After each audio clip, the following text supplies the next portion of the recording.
Rule expends.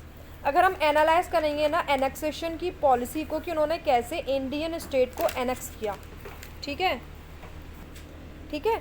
तो company जो थी रेयरली उसने मतलब बहुत कम होगा 1757 से लेकर के 1857 तक कि उसने कोई लॉन्च किया हो डायरेक्ट मिलिट्री अटैक किसी भी अननोन टेरिटरी पर। उसने डायरेक्ट मिलिट्री अटैक क्या किया, नहीं किया।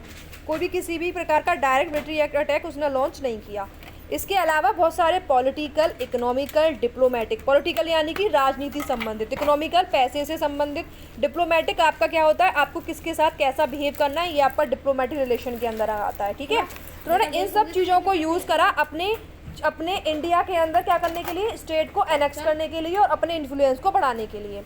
बक्सर का युद्ध हुआ था कब, 1764 में। इस समय कंपनी ने अपने रेजिडेंट को अपॉइंट करना शुरू कर दिया इंडियन स्टेट में।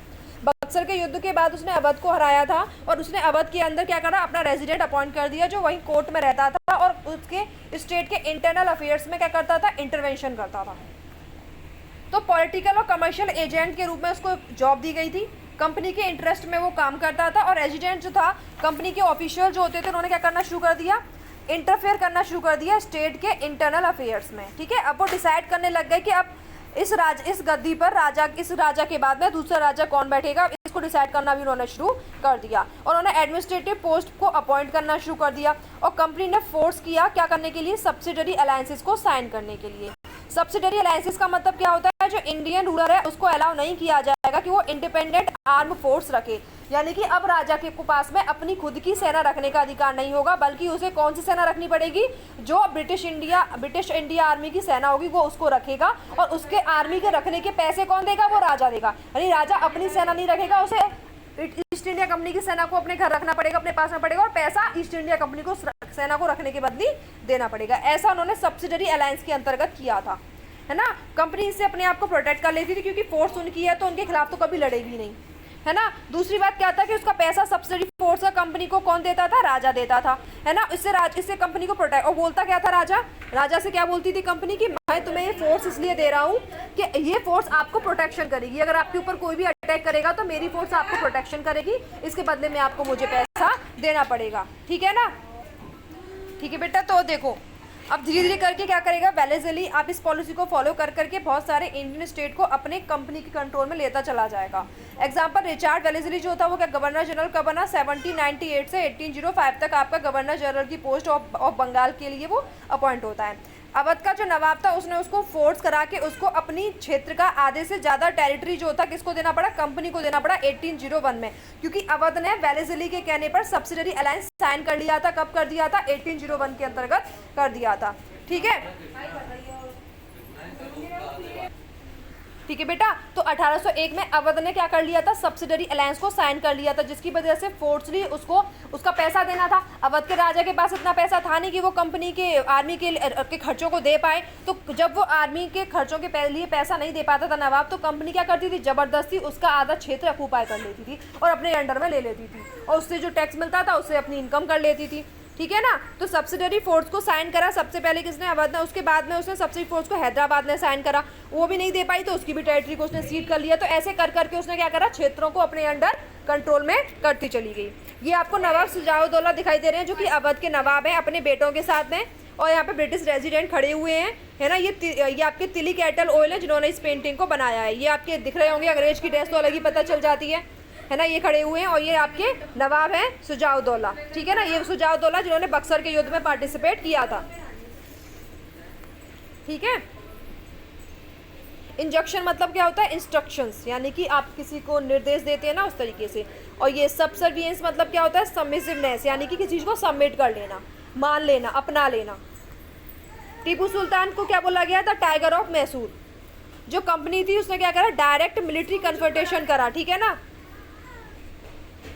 तो कंपनी ने बेटा क्या करा, डायरेक्ट मिलिट्री कन्फ्रंटेशन का मतलब क्या होता है, डायरेक्ट मिलिट्री अटैक करना शुरू कर दिया। और इस मिलिट्री अटैक से क्या कर रही थी, वो डराना चाहती थी, पॉलिटिकल और इकोनॉमिक इंटरेस्ट को अपने को पूरा करने के लिए राजाओं को डराना चाहती थी। ऐसा ही मैसूर के साथ में हुआ। मैसूर आपका साउथ इंडिया में एक स्टेट था। मैसूर को ग्रोथ किया हैदर अली जो कि टीपू सुल्तान के पिताजी थे 1761 से लेकर के 1782 के बीच में। उनके बेटे का नाम टीपू सुल्तान था जिन्होंने रूल करा 1782 से लेकर के 1799 में, ठीक है ना। उसके बाद में जो मैसूर था उस पर कंट्रोल, मैसूर बहुत प्रॉफिटेबल ट्रेड कमाता था मालाबार कोस्ट से। मालाबार जो कोस्ट वाला एरिया था ना, तो मैसूर के पास बहुत प्रॉफिटेबल ट्रेड था, क्योंकि उसके पास में कोस्ट था जहाँ से वो ट्रेड करता था, है ना, सामान बेचता था और वहाँ पे खरीदता था। मालाबार कोस्ट का मतलब समझो, जो केरला का एरिया है ना, वो मालाबार कोस्ट है। वो एरिया आपका मैसूर के स्टेट के अंतर्गत आता था, ठीक है। जैसे कि ये आपका इंडियन स्टेट है, तो ऐसे देखो इधर, ये आपका मालाबार कोस्ट है, इधर की साइड में पूरा का पूरा ये मालाबार कोस्ट है, ठीक है। और ये इतना इतना बड़ा एरिया पूरा का पूरा आपका मैसूर था, और ये नीचे वाला एरिया जो था ये आपका मद्रास था, ठीक है।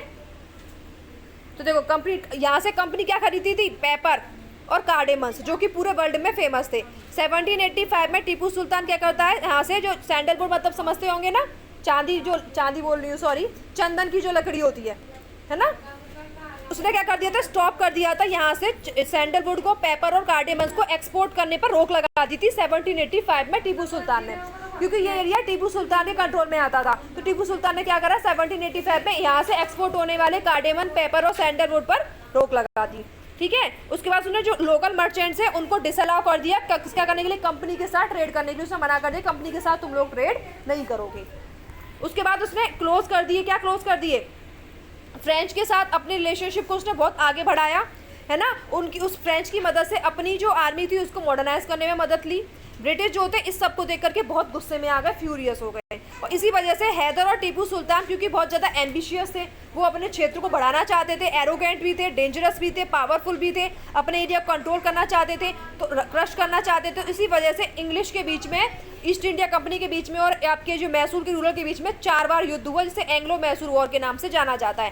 पहला 1767 से 69 में हुआ, दूसरा 80 से 84 में, तीसरा 1790 से 92 में, और चौथा 1799 में। एंड में बैटल ऑफ सेरिंगापट्टनम हुआ, जिसमें अल्टीमेट विक्ट्री कंपनी की हुई, और टीपू सुल्तान अपनी कैपिटल सेरिंगापट्टनम में लड़ते लड़ते हार गए, उसको बचाते बचाते हार गए। और मैसूर जो था उस पर दोबारा से पुरानी जो डायनेस्टी थी, वोडिया डायनेस्टी, उसी के ही राजा को बिठा दिया गया, और उसको जबरदस्ती सब्सिडरी अलायंस साइन करने के लिए मजबूर कर दिया गया, ठीक है ना।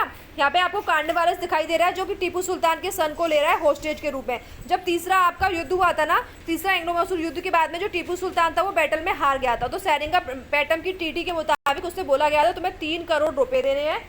आधे पैसे तो टीपू सुल्तान ने साथ के साथ दे दिए थे, 1.5 करोड़। आधे पैसे उसने बोला था मैं बाद में दूंगा, तो उसके बदले में उसके दोनों बेटों को कैद करके ले गए थे, जब तुम हमें आधे पैसे दे दोगे तब हम तुम्हारे बेटों को वापस कर देंगे। यही हॉस्टेज किए जाने वाले दोनों बच्चे हैं जिन्होंने वाइट कपड़े पहन रखे हैं, आपके टीपू सुल्तान के दोनों बेटे हैं। और ये खड़े हुआ व्यक्ति जो आपका कार्नवालिस है, जो उस समय थर्ड एंग्लो वॉर के अंदर, एंग्लो मैसूर वॉर के अंतर्गत उसने युद्ध किया था, ठीक है ना। ये आपको शेर दिखाई दे रहा है, नीचे टीपू सुल्तान है शायद, ये टीपू को टॉय टाइगर के रूप में दिखाया गया है, सॉरी टीपू है वो शायद शेर के रूप में जो दिखाया गया है, ठीक है।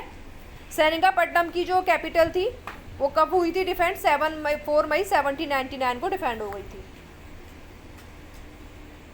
ये पढ़ लेना, टीपू सुल्तान के बारे में उन्हें लीजेंड बताया गया है, उन्हें बताया गया उसके बारे में। उस सुल्तान जो मैसूर के रूलर बने 1782 में, वो हंटिंग पे जाते थे फॉरेस्ट में, फ्रेंच के फ्रेंड थे, फेस टू फेस टाइगर के साथ में लड़ाई करने में काबिल थे, ठीक है ना।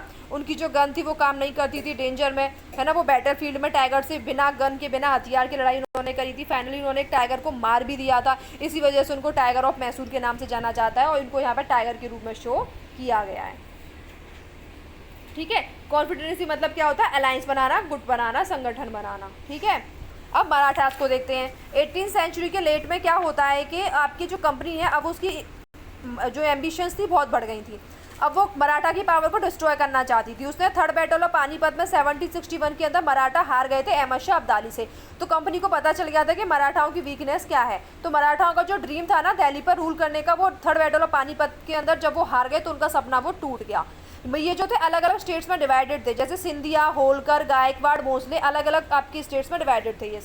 ये सब ने मिलकर के कॉन्फिडेंसी बना रखी थी जो पेशवा के लीडरशिप में थी। पेशवा आपका प्रिंसिपल मिनिस्टर या प्राइम मिनिस्टर था, यही मिलिट्री को लीड करता था और ये पुणे से अपना एडमिनिस्ट्रेशन चलाता था। महादजी सिंधिया और नाना फडणवीस 2 फेमस मराठा सोल्जर्स थे जो लेट 18th सेंचुरी के अंतर्गत थे। दोनों का नाम याद रखना, महाजी सिंधिया का और नाना फडणवीस का। जो मराठा थे ना आपके, इन्होंने सीरियस वार लड़े थे। पहला जो वार था 1782 की ट्रीटी के साथ में एंड हुआ था, ट्रीटी का नाम था ट्रीटी ऑफ सालगाई, ठीक है। दूसरा जो एंग्लो मराठा वॉर था वो आपका 1803 से 1805 के बीच में लड़ा गया था। ठीक है ना, ब्रिटिश के बीच में और मराठाओं के बीच में। इसमें ब्रिटिश को उड़ीसा मिल गया था और यमुना रिवर के आसपास वाली जो आगरा दिल्ली वाली जो टेरिटरीज थी वो सब उसको मिल गई थी। फाइनली लास्ट में हुआ था थर्ड एंग्लो मराठा वॉर, जो कि 1817 से 1819 के बीच में हुआ था। इसमें मराठा की पावर पूरी तरह से खत्म कर दी कंपनी ने, और मराठा का जो आपका किंग था, जो आपका नाना पेशवा था, उसको कहाँ भेज दिया, कानपुर में एक जगह है बिठूर, वहाँ पर भेज दिया, उसको पेंशन देना शुरू कर दिया। और पूरा का पूरा जो टेरिटरी था वो किसके कंट्रोल में आ गया, कंपनी कंट्रोल में आ गया, विंध्यन के साउथ का पूरा पार्ट। ठीक है। अब द क्लेम टू पैरामाउंटेंसी। अब अर्ली 19th सेंचुरी में क्या होता है, कंपनी अब एग्रेसिव पॉलिसी अपनाती है अपने एरिया को एक्सपेंड करने के लिए, टेरिटोरियल का एक्सपेंशन करने के लिए। लॉर्ड हेस्टिंग जो थे वो गवर्नर जनरल बनकर के आए 1813 से 1823 के बीच में। इन्होंने पैरामाउंटेंसी की पॉलिसी को इनिशिएट करा, शुरुआत करी। कंपनी ने क्लेम करा अथॉरिटी को कि पैरामाउंट की, उसने बोला कि हम ही सबसे बड़ी अथॉरिटी है, हम ही सबसे बड़े पैरामाउंट और सुप्रीम है ना, पावर जो है सबसे बड़ी ग्रेटर जो है वो इंडियन स्टेट से ज़्यादा हमारी है। उन्होंने अपने इंटरेस्ट को पूरा करने के लिए जो आपकी इंडियन किंगडम थे उनको डराने की कोशिश करी, उनको एनेक्स करने की कोशिश करी, और वो कंटिन्यू करते रहे जब तक कि वो युद्ध लड़ते रहे और हमारे क्षेत्रों को जीतते रहे, उनको अपने अंडर कंट्रोल में लाते रहे। ठीक है। एग्जाम्पल देखो तो ब्रिटिश ने एनेक्स करा सबसे छोटा स्टेट था किट्टूर नाम का, जो कर्नाटक के अंदर है आज। उस क्षेत्र को उन्होंने किट्टूर को कंट्रोल कर लिया, जीत लिया, जो कि रानी चिन्नम्मा जो थी वो यहाँ पर लीड कर रही थी एंटी ब्रिटिश रेजिस्टेंस, क्योंकि रानी चिन्नम्मा का ही क्षेत्र था ये। कौन सा क्षेत्र? ठीक है बेटा। तो आपकी जो रानी चिन्नम्मा थी ना वो क्या कर रही थी, कंट्रोल कर रही थी कौन से क्षेत्र को, किट्टूर वाले क्षेत्र को। एंटी ब्रिटिश रेजिस्टेंस मूवमेंट यहाँ पे चला था। 1824 में उन्हें अरेस्ट कर लिया गया रानी चिन्नम्मा को, और उनके क्षेत्र उनको जेल कर दी गई। 1829 में उनके क्षेत्र को कंट्रोल कर लिया। ठीक है। जो आपके पूरा चौकीदार था संगोली का, वो किट्टूर में रूल कर रहा था। रायन नाम का जो व्यक्ति था उसको कर दिया था, वहाँ पे बिठा दिया था कि वो पूरा चौकीदार के रूप में संगोली में किट्टूर में रूल कर रहा था। ब्रिटिश के जो कैंप थे बहुत सारे लगे हुए थे, ब्रिटिश के जो लोगों ने, उन्होंने बहुत सारे लोगों को हैंग करा, कंट्रोल करा 1830 के अंतर्गत। ठीक है ना। इसके बाद वाली जो स्टोरी है इसकी वो हम नेक्स्ट वीडियो के अंदर कवर करेंगे। ठीक है।